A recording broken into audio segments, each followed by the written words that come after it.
تذکرہ میں نے شروع کیا تھا حضرت سیدنا حسان ابن ثابت رضی اللہ تعالی عنہ کا۔ سرکار کی تعریف و توصیف سے متعلق بات چلی تھی کہ حضرت حسان ابن ثابت یہ ایسے مقبول صحابی ہیں کہ جب کفار سرکار کی ذات پر اعتراض کرتے تھے تو میرے آقا حضرت حسان کو بلاتے اور اتنا اعتماد تھا کہ ان سے فرماتے اجب یا حسان، یعنی اے میرے حسان کافروں کے اعتراضات کا جواب تم دے دو۔ بھئی اعتماد تھا جبھی تو نبی فرما رہے ہیں کہ اجب یا حسان، یعنی اے حسان ابن ثابت یہ کفار و مشرکین جو اعتراض کر رہے ہیں اس کا جواب تم انہیں دے دو۔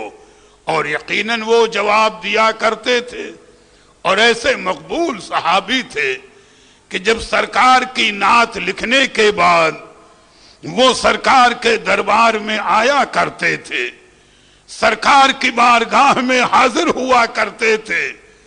تو اللہ کے پیارے حبیب فرماتے کہ حسان کے لیے میرا منبر بچھا دو۔ سوچو کیسے محبوب نعت خواہ ہیں، کیسی محبوب ہستی ہے، میاں مقبولیت ہے کہ نعت رسول لکھ کر آئے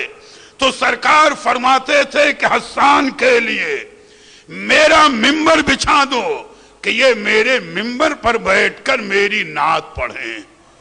مقبولیت کا یہ عالم، محبوبیت کا یہ عالم، علماء نے فرمایا یہیں پر یہ سند بھی ملتی ہے کہ آج ہم اہل سنت کا سرکار کے ذکر کے لیے، سرکار کی نعت خوانی کے لیے اسٹیج کا لگانا ہماری ایجاد نہیں ہے، بلکہ اگر کہا جائے تو یہ اللہ کے حبیب کی سنت ہے کہ جب حضرت حسان کے لیے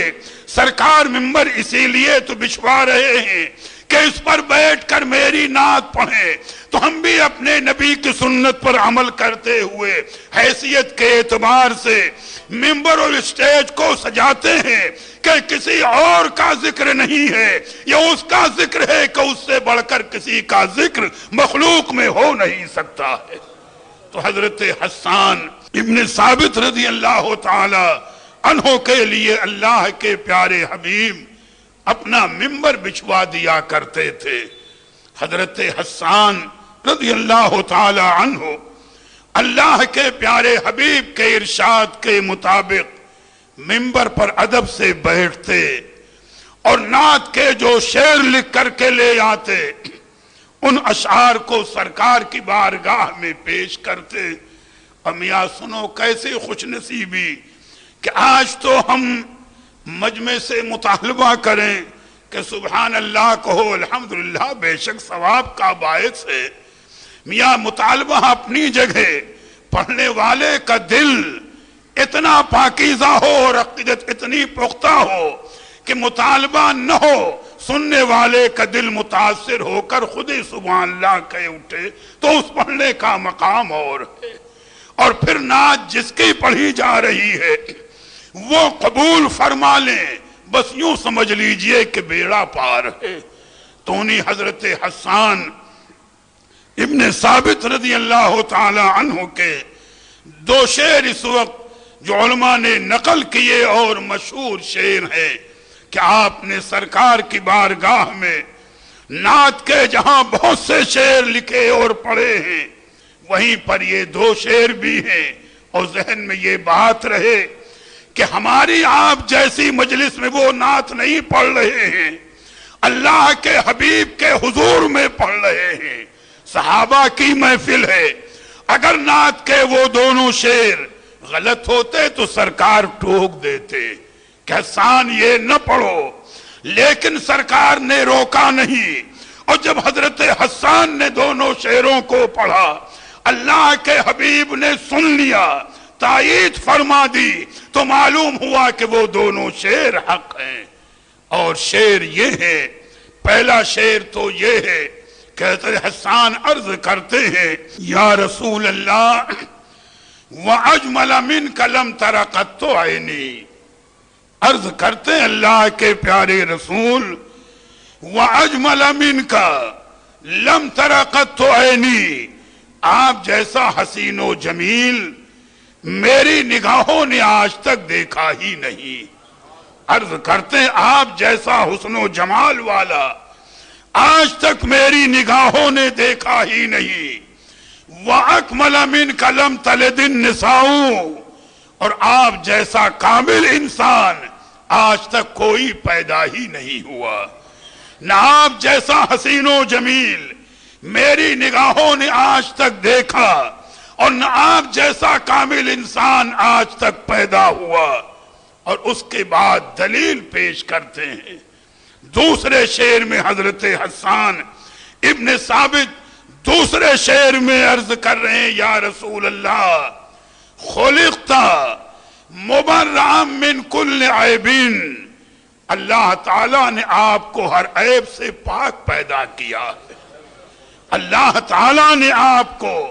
ہر عیب سے پاک پیدا کیا ہے۔ اور اگلے مصرے میں اور آگے بڑھ کر عرض کرتے ہیں کہ کَأَنَّكَ قَدْ خُلِقْتَ كَمَا تَشَاءُ، گویا کہ اللہ کے پیارے رسول جیسا آپ نے چاہا ویسا رب نے آپ کو بے مثل پیدا فرمایا ہے۔ اگر بات غلط ہوتی تو سرکار روکتے، اے حسان یہ نہ کہو، لیکن حضرت حسان رضی اللہ تعالی عنہ یہ شعر پڑھ رہے ہیں اور اللہ کے پیارے حبیب تائید فرما رہے ہیں۔ کہتے حسان عرض کرتے ہیں کہ خلقت مبرئا من کل عیب، کہ اللہ کے پیارے رسول آپ ہر عیب سے پاک پیدا کیے گئے۔ کَأَنَّكَ قَدْ خُلِقْتَ كَمَا تَشَاءُ، گویا جیسا آپ نے چاہا ویسا رب نے آپ کو پیدا کیا۔ تو نتیجہ یہ نکلا کہ جو نبی کے حسن و جمال کو نگاہ دیکھے وہ نگاہ حق اور سچی ہے، اور جو نبی میں عیب دیکھے ماننا پڑے گا وہ نگاہ عیب دار ہے، اس میں خامی اور کمی ہے۔ نگاہوں کی وہ پاکیزگی عطا فرمائے، نگاہوں کی وہ طہارت عطا فرمائے کہ ہم اللہ کے پیارے حبیب کے حسن و جمال کو، ان کی خوبیوں کو دیکھتے رہیں، اور میاں جتنا بھی دیکھتے جائیں ان کی خوبیوں میں کبھی کوئی کمی آنے والی نہیں ہے۔ اور غالباً کسی ایک دوسرے بزرگ کا عربی زبان میں مشہور شعر ہے، انہوں نے اپنے انداز پر بڑے پیارے انداز سے یوں عرض کیا ہے، یا رسول اللہ وَلِكُلِّ نَبِيٍّ فِي الْأَنَامِ فَضِيلَةٌ، یعنی وہ تمامی انبیاء و رسول جو دنیا میں تشریف لے آئے، مشہور ہے کم و بیش 2,24,000 یا 1,24,000 دونوں روایتیں ہیں۔ تو وہ بزرگ شاعر عرض کر رہے ہیں، یا رسول اللہ وَلِكُلِّ نَبِيٍّ فِي الْأَنَامِ فَضِيلَةٌ، یعنی ہر نبی جو بھی اپنی اپنی فضیلتیں لے کر آیا، اللہ نے جسے جو مرتبہ عطا کیا، جو شان عطا کی اور جو درجے عطا فرمائے وہ سب مسلم ہیں، لیکن ہر نبی کو الگ الگ مرتبہ عطا ہوا، الگ الگ شان عطا ہوئی، الگ الگ درجے عطا ہوئے۔ لیکن وہ آگے عرض کرتے ہیں، اے میرے آقا ہر نبی کو تو الگ الگ مرتبہ اور مقام ملا ہے، لیکن آپ کی شان یہ ہے فَجُمْلَتُهَا مَجْمُوعَةٍ لِمُحَمَّدٍ، لیکن ہر نبی جو جو مرتبہ لے کر آیا ہے وہ تمامی فضل و کمال آپ کی ذات میں جمع ہے۔ یہ نہیں ہے کہ آپ کو کوئی خاص ایک مرتبہ ملا ہو یا ایک درجہ ملا ہو، نہیں، اے میرے آقا آپ کی شان یہ ہے کہ ہر نبی کا فضل و کمال آپ کی ذات میں موجود ہے، اور ان تمامی کمالات کے علاوہ رب نے آپ کو کچھ ایسے کمالات بھی عطا کیے ہیں جو صرف آپ کو ملے ہیں، دوسرے انبیاء کو نہیں ملے ہیں۔